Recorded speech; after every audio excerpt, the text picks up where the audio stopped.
چاہیے۔ خواتین و حضرات، ساری دنیا کو، بالخصوص ہماری مخالف پارٹیوں کو جن کو 40 سیٹیں بھی نہیں ملی، ان کو اور سب کو سننا چاہیے عوام کی آواز، اور وہ یہ ہے کہ لوگوں نے وزیر اعظم عمران خان صاحب کے نظریے کو ایکسپٹ کیا ہے حقیقی آزادی کے،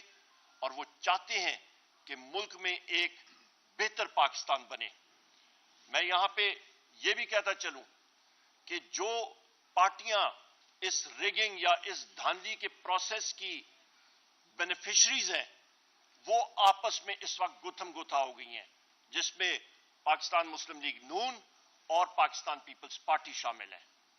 آپس میں ان کا بے تحاشا ٹرسٹ ڈیفیسٹ ہے، اور وہ ایک دوسرے کو دیکھ رہے ہیں کہ کون کس کی پیٹھ میں پہلے خنجر کھوپتا ہے۔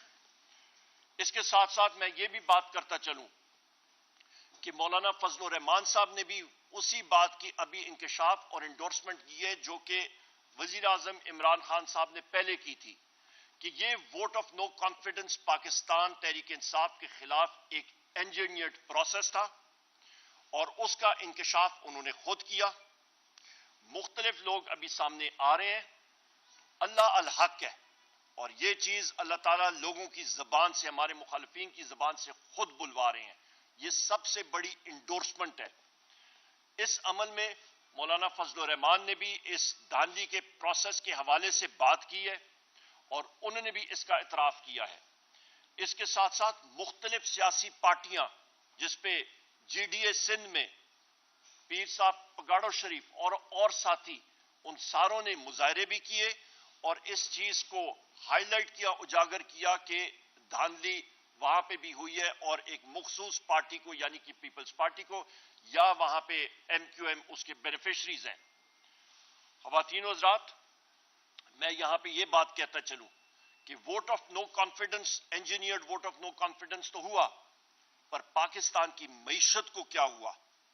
پاکستان کی معیشت کو جو ہٹ ہوئی، خواتین و حضرات، آپ کی ایک معیشت جو کہ 6% گروتھ ریٹ کے ساتھ چل رہی تھی، G D P growth rate, وہ اچانک ایک سال کے اندر اندر منفی 0.3% پہ آ گئی، منفی سے بھی نیچے۔ اس کا مطلب ہے معیشت کا حجم کم ہوا۔ وزیر اعظم عمران خان صاحب کے دور حکومت میں کووڈ کے باوجود جو آپ کی معیشت ہے اس کا حجم 6% سے بڑھ رہا تھا، پہیہ تیزی سے چڑھ رہا تھا، پیسوں کی ریل پیل تھی، ملازمتیں بن رہی تھیں، عوام خوشحال تھی، اور اچانک وہ حجم کم ہوا۔ بجلی کے نرخوں میں اضافہ 17 روپے یونٹ سے اٹھ کے تقریباً 85 روپے یونٹ تک اس وقت بجلی جاری ہے، اور مزید بڑھے گی۔ آپ کا گیس کی قیمتوں میں تقریباً 300 سے 400% اضافہ، یعنی کہ 3 سے 4 گنا اضافہ۔ آپ کی افراد زر خواتین و حضرات 45% سے بھی زیادہ گئی۔ کمر توڑ مہنگائی، جس کی وجہ سے عوام بیزار ہو کے اس نے پاکستان تحریک انصاف کو بھاری مینڈیٹ دیا۔ 3 کروڑ سے زیادہ لوگوں نے پاکستان تحریک انصاف کو ووٹ دیا اور الیکٹ کرایا۔ کیوں؟ کیونکہ ان کو معلوم تھا کہ عمران خان صاحب وہ واحد لیڈر ہیں، تحریک انصاف وہ واحد پارٹی ہے جو کہ اس بھنور سے پاکستان کو نکال سکتی ہے اور صحیح رستے پہ لگا سکتی ہے۔ اس کے ساتھ ساتھ میں پھر ریپیٹ کرتا ہوں، جو میرے کولیگ نے اور چیئرمین پاکستان تحریک انصاف نے بھی بات کی، کہ اس معاملے کا سمپل حل جو کمشنر راول پنڈی نے کہا، فارم 47 فل 4 ایشو کیا جائے اوریجنل، جس پہ پاکستان تحریک انصاف کے نمائندگان اور امیدواران کامیاب ہوئے تھے، ان کو الیکٹڈ ڈکلیئر کیا جائے۔ لانگ ٹرم میں اس کی انکوائری، جوڈیشل انکوائری ہونی چاہیے، انڈیپینڈنٹ ججز ہونے چاہیے، اور جن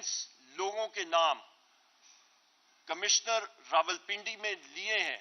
وہ اس انکوائری کا قطعاً کسی قسم کا حصہ نہیں بننا چاہیے۔ ہم لوگ چیف جسٹس پاکستان سے بھی گزارش کریں گے کہ کیونکہ ان کا نام یہاں پہ لیا گیا، وہ ہمارے لیے محترم ہے، پر کیونکہ ان کا نام لیا گیا ہے تو سپریم کورٹ کا جو بینچ بنتا ہے اس سے وہ ہم لوگ احترام سے ریکویسٹ کریں گے ان سے کہ اس کا حصہ وہ نہ بنے، اور ایک انڈیپینڈنٹ پینل کے طور پہ، ایک جوڈیشل پینل کے طور پہ صاف شفاف جوڈیشل انکوائری ہونی چاہیے، کیونکہ پاکستان کی عوام کو